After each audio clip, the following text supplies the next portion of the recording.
Hey guys, my name is Victoria Prino. I'm in your Management 541 Management for the Worldwide Organization class, and I'm going to be going over my final project for global expansion, which was on Raising Cane's. So if we go over to our next slide here, we'll see our table of contents, which was required. I had done hyperlinks so that you can go through and if you want to see location selection, you can click on the hyperlink and it takes you to that page. But we'll start off with our background. So Raising Cane's is a chicken finger fast food joint that specializes in chicken fingers. They're founded in Baton Rouge, Louisiana by Todd Graves in 1996. Their vision is to grow restaurants all over the world and be the brand for quality chicken finger meals. Raising Cane's also has a specialized system that's developed by Raising Cane's and allows to maintain a level of quality that's unmatched in the industry. Their commitment to having this concept that allows them to not really compromise the quality, not cutting corners, and also their menu is super simple in that they only offer 3 or 4 products, so it doesn't clutter and make it confusing for the customers. The selected country that I decided to move into was Germany. So if we continue here, we can see our competitive advantage potential for globalization. I believe that this product will have a tremendous potential for global operations and sales. I found an article that said Raising Cane's increased sales by a whopping 25.9% in 2016, reaching the #1 spot on Nation's Restaurant News annual list of fastest growing chains by sales in the United States. So that says a lot about how they're doing within the United States. My idea is why not push that and bring something new and this really cool concept to a company like Germany, or to a country like Germany. As you can see, when we had to do our competitive advantage stats in our activities for our class, I compared Germany to China and United Kingdom, and Germany was at the top of that list. In continuing with those stats, Germany is the 3rd largest exporter and importer in the world. Their foreign direct investment in Germany is at its all-time high right now, and it's going to remain that way, it seems like. So they promote medium-sized businesses, they have reduced taxes, and they encourage vocational training and development. When researching some associated risks in doing business in Germany, there were a few items that came up with why we shouldn't do the business in Germany. So one of them was the top economic power in Europe and the 4th globally. Their current political leaders in place are not necessarily liked by others around the world at this time. They have some issues going on right now. They have some strict rules and process in governing copyrights, trademarks, and inventions and patents. We'll go over to other ones, which one of the bigger ones that I focused on were cultural differences. German business people are known to be very direct and open with their opinions. They can also be very cold, so that sometimes doesn't go over well. I mentioned the permits. Paying taxes could be one of the risks associated with it, and also strict employment laws.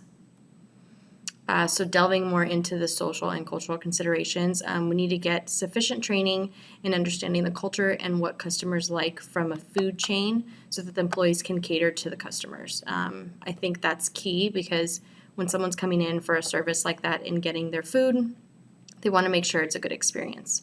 Employment regulations, we need to seek to understand the strict employment regulations as a company starting in Germany.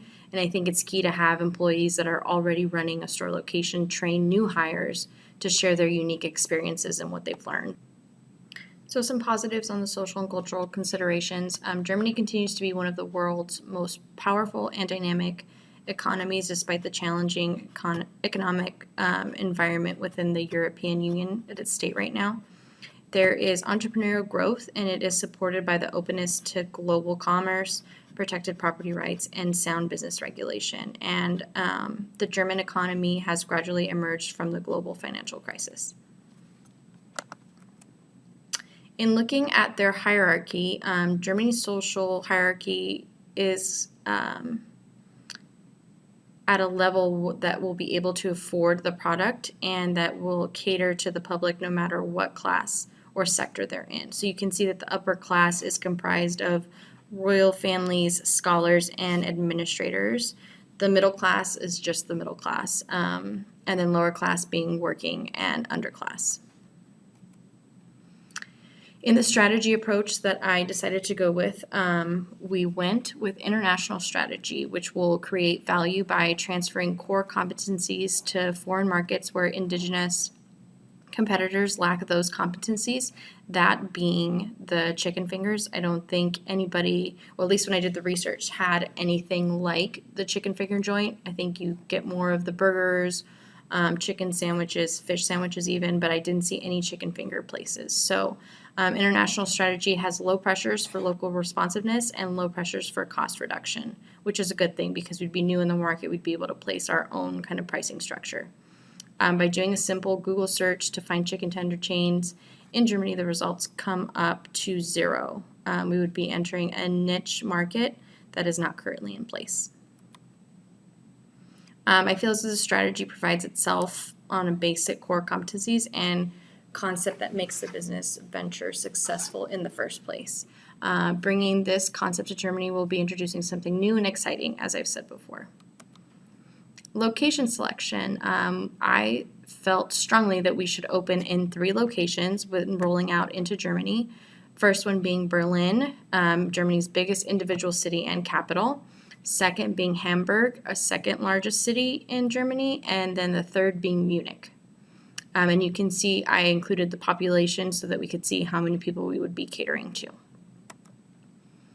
The 6 main American fast food chains places in Germany are mainly found in buildings along pedestrian areas and in some larger train stations. I know in a lot of our readings we had covered off that depending on where the business was located within the country, that a lot of places catered to areas that were around public transportation. So Raising Cane's would follow the culture and logistical dynamics in placing the new chicken chains where there is a lot of public transportation.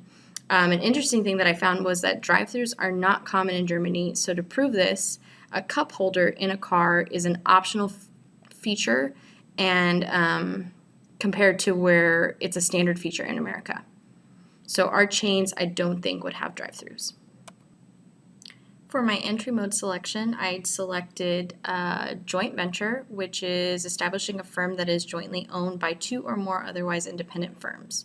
The advantages to this were access to partners' knowledge, sharing development costs and risks, and its political acceptance. The rationale behind this decision was having local partners' knowledge. I really felt as though with them being in a political state that they're in, acceptance was key, especially for a food chain, and it could be a nightmare trying to get market acceptance from the locals. Local partners provide experience and the right connection on getting things done the right manner in which your company and culturally fit.